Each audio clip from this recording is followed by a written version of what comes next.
memahami teori postmodern, feminis, dan juga fenomenologi Husserl yang beranggotakan kami, saya Salma Gareta dengan NIM terakhir 091 dan rekan-rekan saya.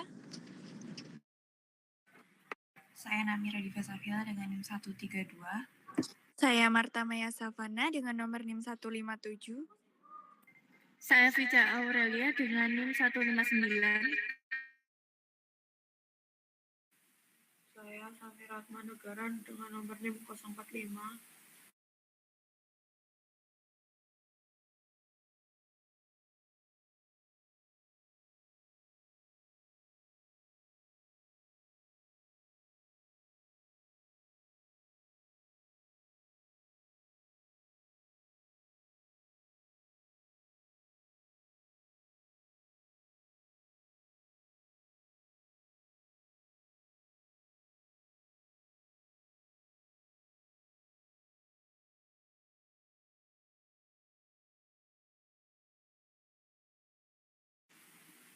Sorry semuanya, ternyata saya belum on mic. Baik, di sini saya akan menjelaskan tentang teori postmodern. Nah, teori postmodern sendiri merupakan aliran pemikiran yang muncul sebagai kritik terhadap modernisme. Nah, modernisme sendiri merupakan sering kita anggap bahwa ada satu kebenaran yang bersifat universal, satu model pembangunan yang bisa diterapkan untuk semua masyarakat. Namun, menurut pandangan postmodernisme, realitas sosial tidak sesederhana itu. Realitas sosial dianggap sebagai beragam, berbeda-beda, tergantung pada konteks, serta tidak bisa diseragamkan untuk semua tempat dan budaya. Artinya, kondisi masyarakat di setiap daerah memiliki latar belakang budaya, sosial, dan pengalaman yang berbeda.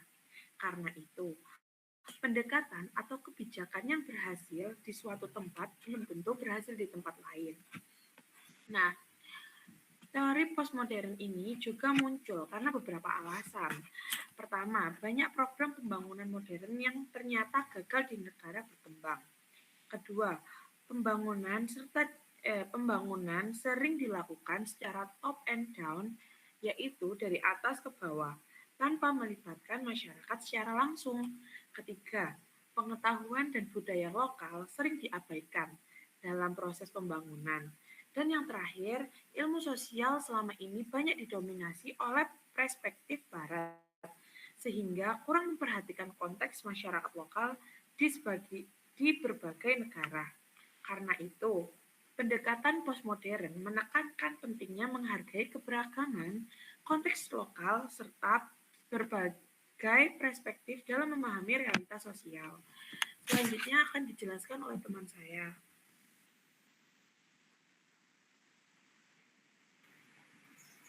Ya, selanjutnya adalah teori feminis, di mana teori feminis ini adalah sebuah cara pandang atau kerangka berpikir yang mempertanyakan dan mengkritik ketidaksetaraan gender yang terjadi di masyarakat kita.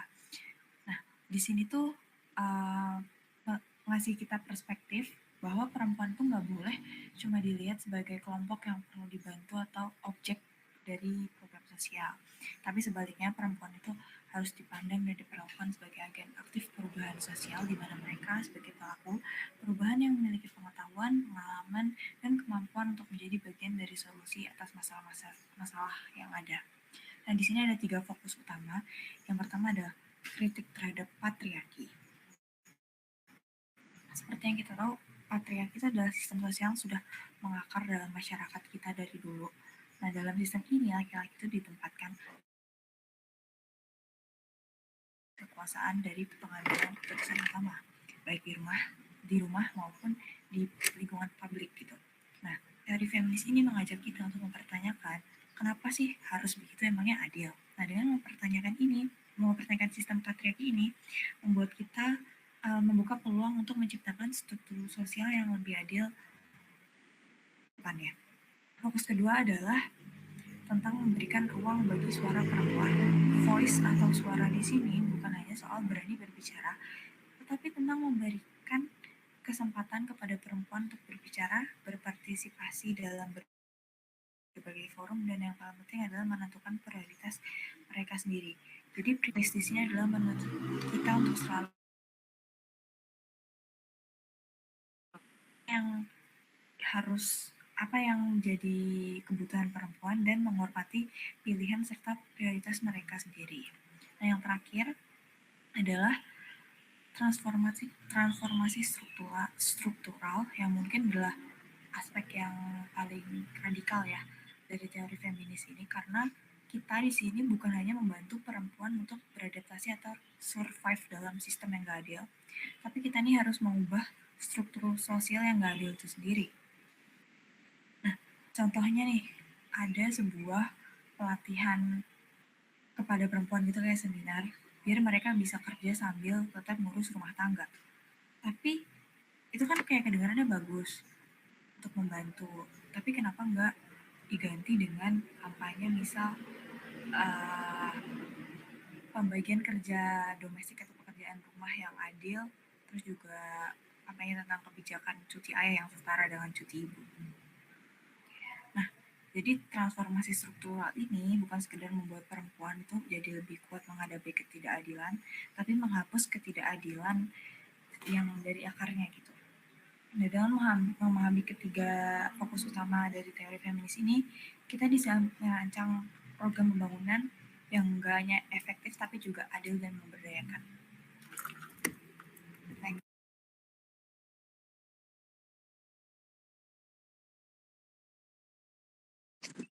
Oke, jadi selanjutnya kita akan membahas fenomenologi Husserl. Jadi apa itu fenomenologi? Fenomenologi itu merupakan pendekatan filsafat yang mengkaji pengalaman sadar secara langsung.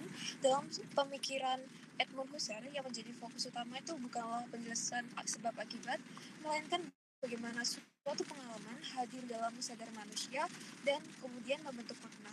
Nah, gagasan ini tuh juga dirangkum dalam semboyan Suruksu den Sachen Selbst, yang berarti kembali kepada benda itu sendiri atau kembali pada gimana dialami oleh subjek. Next.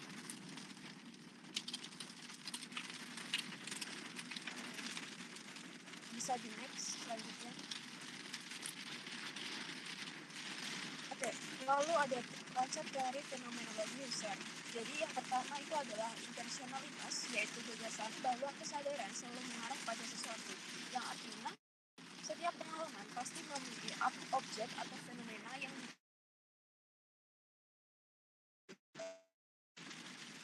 reduksi fenomena.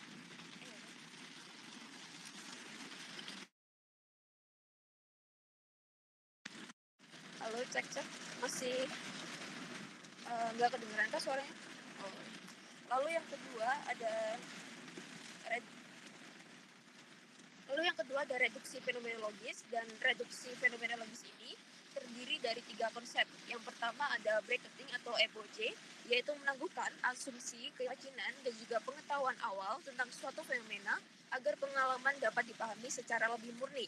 Lalu yang kedua ada eidetic reduction, yaitu upaya menemukan esensi atau struktur inti dari suatu pengalaman dengan melihat apa yang tetap dan tidak berubah dalam berbagai variasi pengalaman tersebut. Lalu yang ketiga ada transcendental reduction, yaitu tahap untuk memahami bagaimana kesadaran itu sendiri membentuk makna terhadap fenomenologi yang dialami. Nah, yang terakhir itu ada fokus pada life experience, yaitu pengalaman yang benar-benar dialami oleh individu sebagai sumber utama pembentukan makna. Next.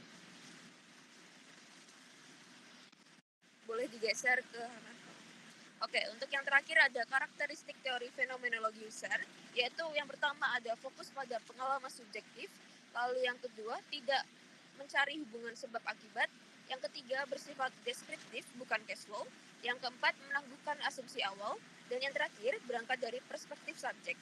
Next.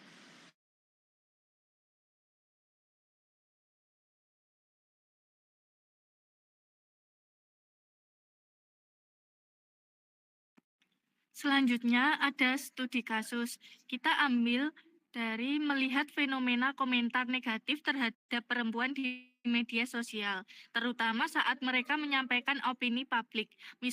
Misalnya jurnalis Najwa Shihab sering mendapat komentar personal atau bias gender ketika membahas isu politik atau sosial. Dari perspektif feminis, kan masih adanya bias gender terhadap perempuan di ruang publik.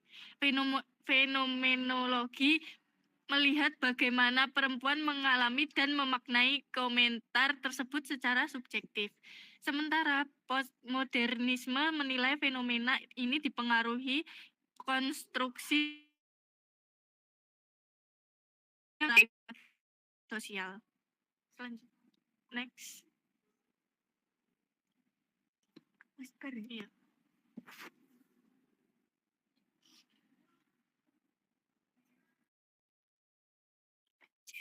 Bisa disimpulkan bahwa komentar negatif terhadap perempuan di media sosial ini mencerminkan konstruksi sosial dan bias gender yang masih mengakar. Nah, teori postmodern ini memandang fenomena ini sebagai realitas yang kontekstual.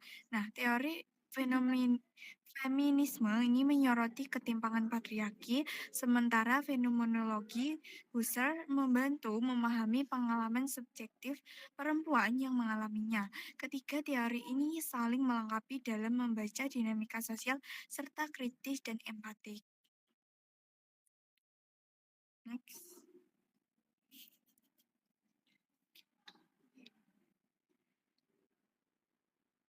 Oke, mungkin Sekian sekian dari materi presentasi kami. Bila ada yang bertanya, boleh tunjuk tangan terlebih dahulu. Angkat tangan.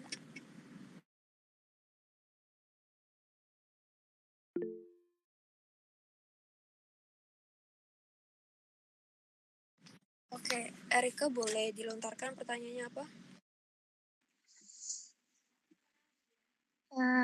Mohon maaf sebelumnya. Saya Melvina Akademianti. Satu device sama Erika.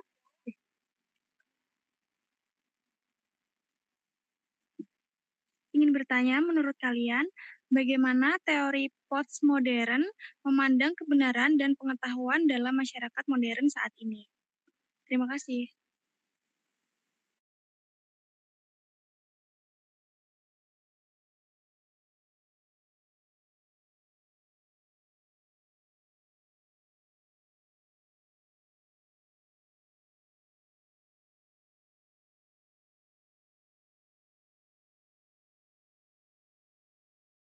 Oke, mungkin boleh aku jawab dulu, nanti teman-teman aku boleh menambahkan ya. Jadi, menurut teori postmodern, pengetahuan dan kebenaran itu tidak lagi dipandang sebagai sesuatu yang bersifat mutlak atau tunggal, tetapi postmodern ini beranggapan bahwa apa yang dianggap sebagai kebenaran ini seringkali dibentuk oleh konteks sosial, konteks budaya, dan juga relasi kekuasaan yang ada di masyarakat. Nah, oleh karena itu, teori postmodern ini mengajak kita semua itu untuk berpikir lebih kritis terhadap berbagai persoalan atau narasi besar atau klaim kebenaran yang dianggap universal, karena kebenaran tersebut itu bisa aja merupakan hasil konstruksi atau hasil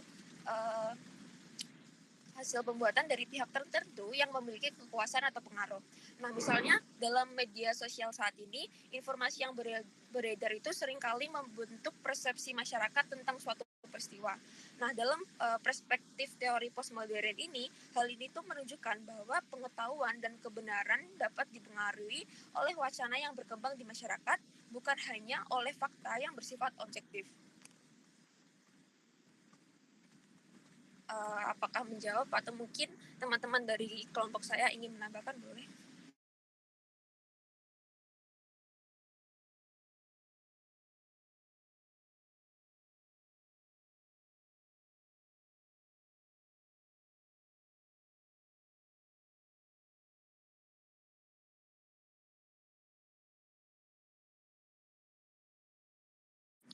Oke, mungkin karena udah nggak ada yang mau bertanya lagi, kelompok 3 izin untuk menutup presentasi pada hari ini.